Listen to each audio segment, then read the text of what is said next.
এখানে truck accident করছে, একদম উঠাই দিছে। আই রে কি অবস্থা, আল্লাহ একদম বসকায় গেছে। এখন আবার বাইক চালানো এখনো স্টিল 230 কিলো চালানো বাকি, মাত্র চালানো হয়েছে 107 কিলো। হাই রে এখনই ভোর হয়ে যাবে, আজান দিয়ে দিস অলরেডি। বের হইতে লেট হয়েছে যার কারণে আর কি অবস্থা। আর গ্লাভস আমি ইউজ টু না, আনকমফোর্টেবল লাগতেছে, তাও বয়ে নিছি যে ভালো, যে ধুলাগোনাগুলো একদম হাতে এসে লাগে। সো যাই এখন রওনা দিয়ে দিই, রিল্যাক্সে চালাতে থাকি, এরপর আবার 100 কিলো ব্রেক, 100 কিলো পর ব্রেক। সকাল হয়ে গেছে, যাক আলো এসে পড়ছে। আর এদিক দিয়ে আসিফ ভিউ এর শট নিতেছে ডের জন্য।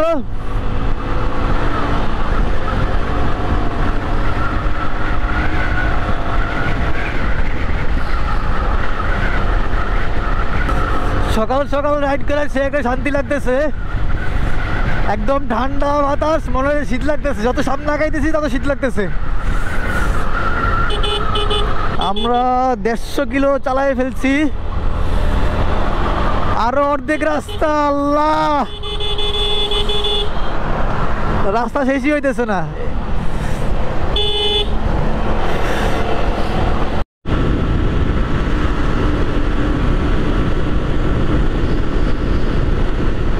ওরে রাস্তার ভিউ সেই, রাস্তা এরকম হলে না বাইক চালায় শান্তি রে ভাই। এতক্ষণ কি গাড়ি চালাইলাম আর এখন কি পাইতেছি, ও পুরো রাস্তা ফাঁকা, গাড়ি 110-এর নিচে নামে না।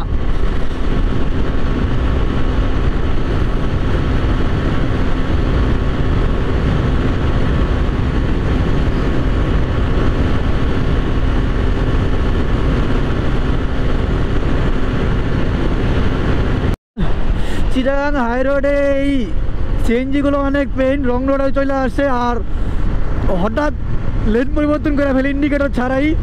সো যারা এই চিটাগাং হাইওয়েতে গাড়ি চালাবেন সিএনজি হইতে সাবধান, মাস্ট। যারা যে কোনো টাইমে লেন পরিবর্তন করে, কোনো নিয়মকানুন কোনো কিচ্ছু মানে না, আর রঙে তো আসবেই। সো যারা আসবেন এই রাস্তায় বি কেয়ারফুল, সিএনজি থেকে মাস্ট। কি রে ভাই কতগুলো সিএনজি যে এমনি পার হইলো।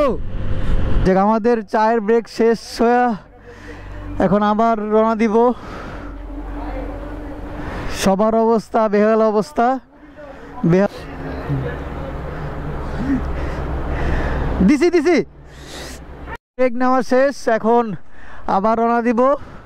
আরো 150 কিলো বাকি আছে, জানি না ঠিক মতো পৌঁছতে পারি নাকি। হ্যাঁ আরো 150 কিলো ভাই, কিছু বলবেন? আরো 150 কিলো,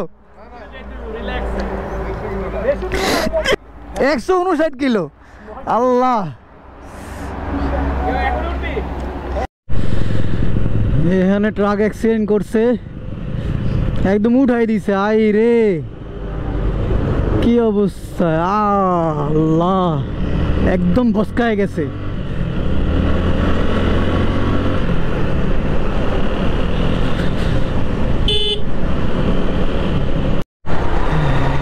অনেকের সিভিয়ারে মনে হয় পেড়া দিতেছে, অনেক জায়গায় চালাইতেছে। এখন চেন স্পকেট গেছে, কি মোবিল দরকার নাকি গেছে চেন স্পকেট, অনেক আওয়াজ হইতেছে।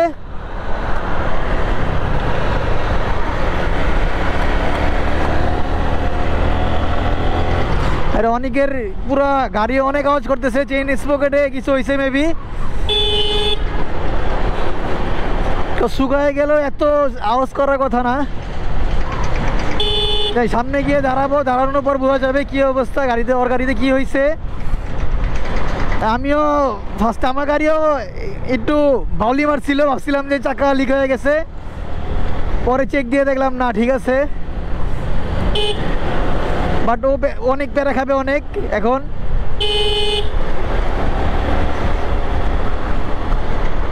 সামনে গিয়ে দাঁড়াইতে হবে, কজ ওর গাড়িটা একটু চেক দেওয়া লাগবে, কজ চেন ছিঁড়ে গেলে আরো বড় পেরা।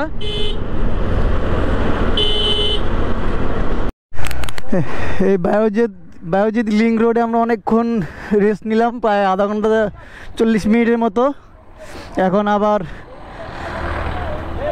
পৌঁছাইতে আমাদের 75 কিলো, আরও 75 কিলো বাইক রাইড করে দেন রেস্টে যাইতে পারবো আমরা।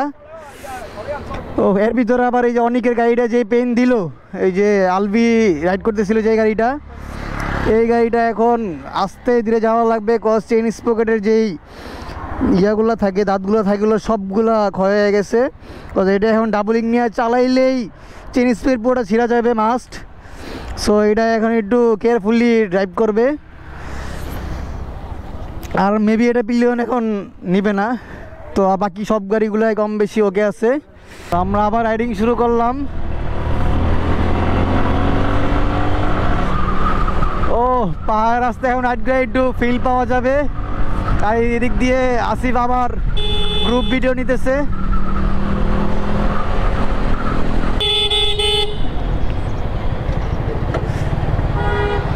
কি আবার ব্যাগ গেল কেন?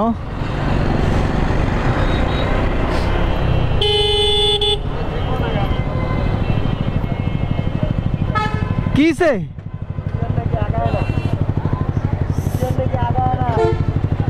আরে আবার সিভিয়ারে পেন খাইতেছি আমরা।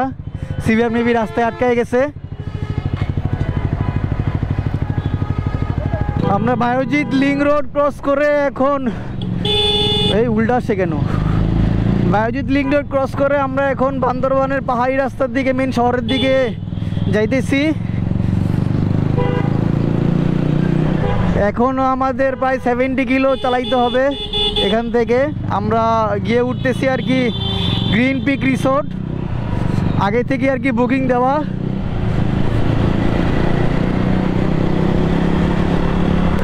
কখন যে ওইখানে গিয়ে একটু রেস্ট নিব ওই চিন্তা মাথায়, আর রাইডিং করতে মন চাইতেছে না।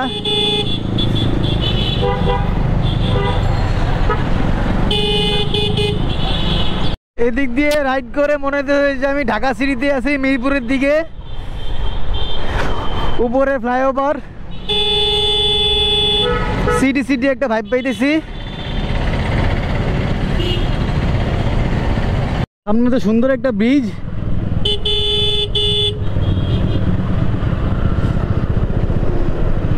ব্রিজটা তো দূর থেকে সুন্দর লাগতেছে, যা দেখি কি অবস্থা।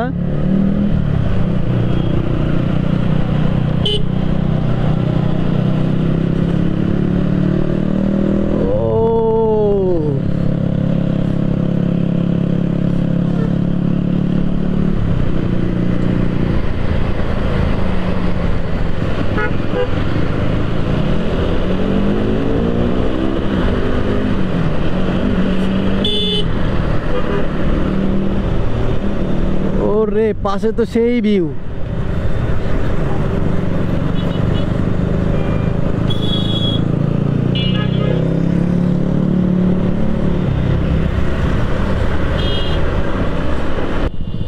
এই ওরে এটা কি ছিল?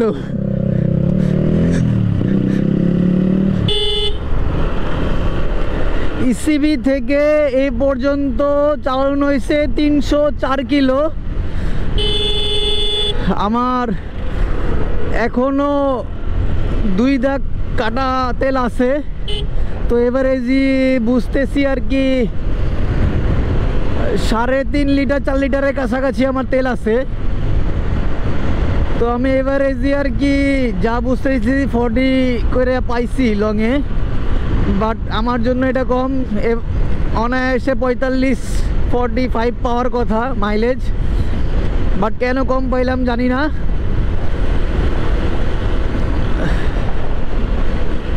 ও রাস্তা শেষই হইতেছে না। ওই যে আসিফ পিলিয়নের অবস্থা খারাপ, 2 পা ঝুলে রাখছে। এদিক দিয়ে আমার পুরা ব্যাক পেন শুরু হয়ে গেছে, পিঠ টিট কোমর টোমর সব ব্যথা করতেছে। আরও নাকি 45 কিলো চালাইতে হবে। কখন যে রাইডিংটা শেষ হবে, একটু রেস্ট নেওয়া ইমার্জেন্সি হয়ে পড়ছে।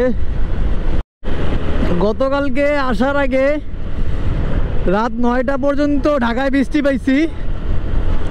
7টার দিকে তাড়াহুড়া করে রেনকোট কিনে আনা হয়েছে,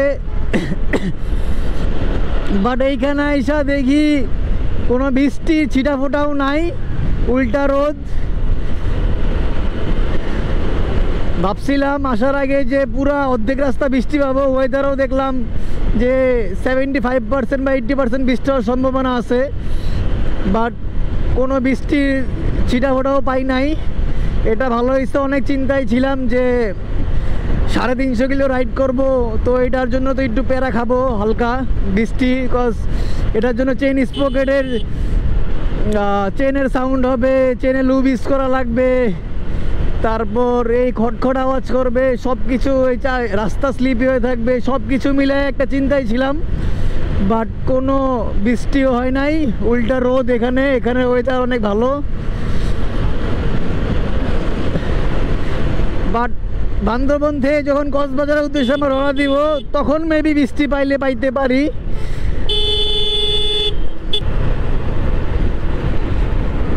সামনে চেকপোস্ট আছে, চেকপোস্টে আটকাবে, ওইখানে মেবি ভোটার আইডি কার্ড দেখতে চায়,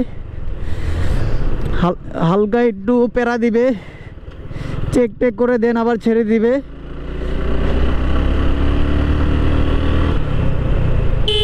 এইখানে একটু পরপর বিজেপির ক্যাম্প, সিকিউরিটি অনেক জোশ এই সাইডের, যা বুঝতেছি, যা দেখলাম আর কি। বিজেপির হিউজ ক্যাম্প একটু পরপর।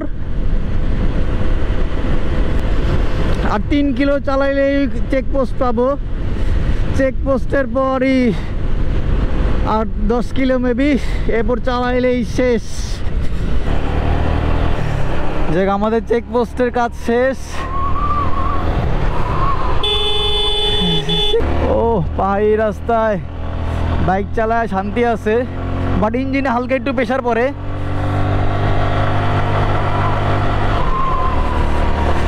আরো 7 কিলোমিটার রাইড করা লাগবে।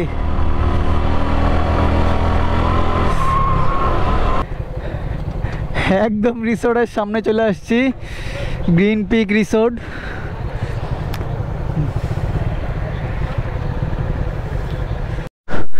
আমরা সেফলি পৌঁছায় গেছি ভাই, এখন একটু রেস্ট নেই। ইনশাল্লাহ যদি বাইচে থাকি নেক্সট কোনো ব্লগে দেখা হবে। আমরা এখানে আইসা কি করলাম, কি মজা মাস্তি করতেছি, ইনশাল্লাহ নেক্সট ভিডিওতে বা নেক্সট ব্লগে দেখাবো। আজকে এখানেই শেষ ভাই, পুরা বডি শেষ, পুরা বডি পেন হয়ে আছে, এখন একটু রেস্ট নেওয়া লাগবে।